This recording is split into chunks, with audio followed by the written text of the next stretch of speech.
السلام علیکم ورحمۃ اللہ وبرکاتہ۔ میں ہوں سید عبدالوہاب شرازی۔ جادو نگری اور جنات کی دنیا ویڈیوز کا یہ سلسلہ ہمارا جاری ہے اور سلسلے کی ایک اور ویڈیو لے کر آپ کے سامنے حاضر ہوا ہوں۔ ناظرین، آج کی اس ویڈیو میں نظر بد اور حسد کے حوالے سے کچھ حیرت انگیز اور بڑی زبردست قسم کی معلومات میں آپ کو دینے لگا ہوں، اور یقیناً اس قسم کی معلومات اور یہ چند ایک باتیں جو ہیں آپ نے نہیں سنی ہوں گی۔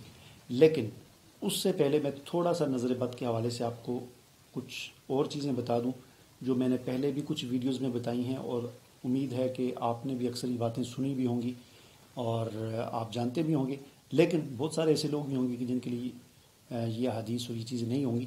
پہلے وہ میں تھوڑا سا بتا دیتا ہوں، نظر بد کا تعارف کروا دیتا ہوں، اس کے بعد پھر میں کچھ حسد اور نظر کے حوالے سے کچھ چند ایک دو چار بڑی عجیب باتیں آپ کو بتاؤں گا جو یقیناً آپ نے پہلے نہیں سنی ہوں گی، بڑی حیرت انگیز باتیں ہوں گی۔ پہلی بات تو یہ کہ نظر بد کے حوالے سے یہ حق ہے، برحق ہے۔ بخاری شریف کی حدیث آپ علیہ السلام نے فرمایا نظر کا لگ جانا برحق ہے۔ اسی طرح ایک اور حدیث میں ہے کہ نظر بد سے اللہ کی پناہ طلب کیا کرو کیونکہ نظر بد کا لگ جانا برحق ہے۔ ایک اور حدیث میں ہے کہ نظر بد برحق ہے، اور اگر تقدیر سے کوئی چیز سبقت لے جا سکتی ہے تو وہ نظر بد ہے۔ اسی طرح ایک اور حدیث میں ہے کہ نظر جو ہے انسان کو قبر تک اور اونٹ کو ہانڈی تک پہنچا دیتی ہے، یعنی نظر بد اتنی خطرناک چیز ہے کہ اس سے کوئی آدمی کی موت بھی واقع ہو سکتی ہے، اور اونٹ ہانڈی تک پہنچ سکتا ہے۔ مطلب یہ کہ وہ اتنا بیمار اور ہو سکتا ہے کہ اس کو پھر ذبح کرنا پڑے اور پھر پکا کر کھانا پڑے۔ یہ اس کی اور اس قسم کے مشاہدے آپ نے بھی دیکھے ہوں گے یقیناً، میں نے بھی اپنی آنکھوں سے خود دیکھے ہیں کئی مرتبہ۔ بہرحال اس کی تفصیلات میں نہیں جاتا۔ نظر بد کے حوالے سے دوسری ایک اہم بات آپ یہ بھی یاد رکھیں، نظر بد ہوتی کیا ہے۔ نظر بد اصل میں یہ قوت خیالیہ ہوتی ہے، انسان کے خیال کی ایک قوت ہوتی ہے۔ انسان کے خیال میں اللہ تعالیٰ نے ایک طاقت اور قوت رکھی ہے۔ جب آدمی کس چیز کے بارے میں سوچتا ہے اور پوری دل جمی کے ساتھ اپنا پورا خیال اس چیز پر پورا فوکس کر دیتا ہے اور سارے خیالات نکل جاتے ہیں اور صرف وہی ایک خیال آتا ہے، تو اس خیال کے اندر پھر انسان کی اتنی پاور ہو جاتی ہے کہ جس چیز کے بارے میں سوچتا ہے تو وہ خیال اس پر، جس قسم کا وہ سوچتا ہے اس قسم کے اثرات اس پر واقع ہونا شروع ہو جاتے ہیں۔ اس کی مثال ایسی ہے کہ جیسے ہمارے پاس چھری ہے تو ہم ہاتھ میں سیب پکڑا ہوا ہے، تو ہم جب چھری کو چلاتے ہیں سیب کو کاٹنے کے لیے، ہمارے دماغ میں چل رہا ہوتا ہے اور چلاتے ہیں تو چھری سے سیب کٹتا ہے۔ بالکل ایسے ہی خیال جب پوری طرح ایک پاور کے ساتھ اور طاقت کے ساتھ جس چیز کو سوچا جاتا ہے تو اسی طرح اس چیز پر وہ اس کے اثرات واقع ہو جاتے ہیں۔ ایک بات تو یہ آپ سمجھ لیں کہ قوت خیالیہ، یعنی نظر بد سے مراد صرف یہ نہیں کہ نظر بلکہ اصل میں یہ قوت خیالی ہوتی ہے۔ اس کی وجہ یہ ہے کہ آگے جا کر میں آپ کو بتاؤں گا کہ نظر تو نابینے کی بھی لگ جاتی ہے۔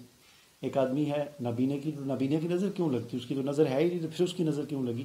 اس کی نظر اس لیے لگتی ہے کہ وہ اصل میں نظر بد کہتے ہی قوت خیالیہ کے عمل کو ہیں، ٹھیک ہے۔ اس کے بعد وہ چند ایک باتیں میں آپ کو بتا دیتا ہوں جو بڑی دلچسپ ہیں۔ نظر بد اصل میں ہوتا یہ ہے کہ ایک آدمی کسی کے پاس کوئی نعمت دیکھتا ہے، کوئی اچھی چیز دیکھتا ہے، تو اب اس میں تھوڑا سا اس بات کو سمجھ لیں کہ نظر اور حسد، اس میں تھوڑا سا فرق ہے۔ اس میں تھوڑا سا فرق کو سمجھ لیں، نظر بد اور حسد میں فرق کیا ہے۔ پہلا فرق یہ ہے کہ ہر نظر لگانے والا شخص حاسد ہوتا ہے اور ہر حاسد نظر لگانے والا نہیں ہوتا۔ یعنی ایک چیز کسی کے پاس، کسی نے کوئی چیز دیکھی، کوئی نعمت دیکھی، تو حسد کسے کہتے ہیں؟ حسد یہ ہوتا ہے کہ یہ چیز اس کے پاس کیوں ہے، اس سے چھن جائے اور میرے پاس آ جائے، اس کو کہتے ہیں حسد، ٹھیک ہے۔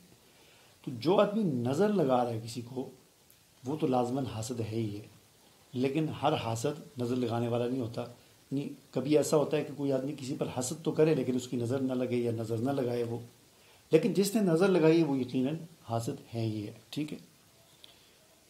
دوسری بات یہ کہ حسد اور نظر بد میں فرق یہ ہے کہ حسد بغض اور کینے کی وجہ سے ہوتا ہے، اور اس میں یہ خواہش پائی جاتی ہے کہ جو نعمت دوسرے انسان کو ملی ہے وہ اس سے چھن جائے اور حاسد کو مل جائے، جبکہ نظر بد کا سبب صرف حسد نہیں ہوتا، بلکہ نظر بد کا سبب جو ہے وہ حیرت ہوتی ہے، پسندیدگی بھی ہوتی ہے، اور کسی چیز کو بڑا سمجھنا ہوتا ہے۔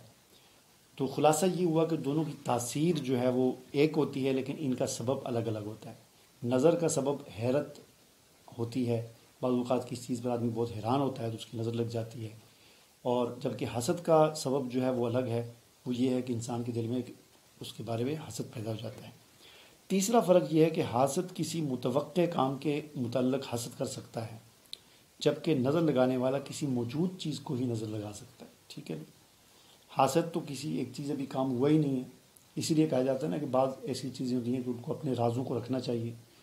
کوئی چیز اگر آپ پہ کرنے کا ارادہ ہے تو ہر کسی کو نہ بتائیں، کہ کہیں کوئی حسد کرنے والا ابھی وہ کام متوقع ہے، اس سے پہلے ہی وہ حسد کر دے اور اس کے حسد کا اثر اس پر پڑ جائے۔ جبکہ نظر لگانے والا جو ہوتا ہے وہ متوقع چیز پر نظر نہیں لگا سکتا، وہ موجود چیز جو سامنے ہے اس پر ہی نظر لگا سکتا ہے۔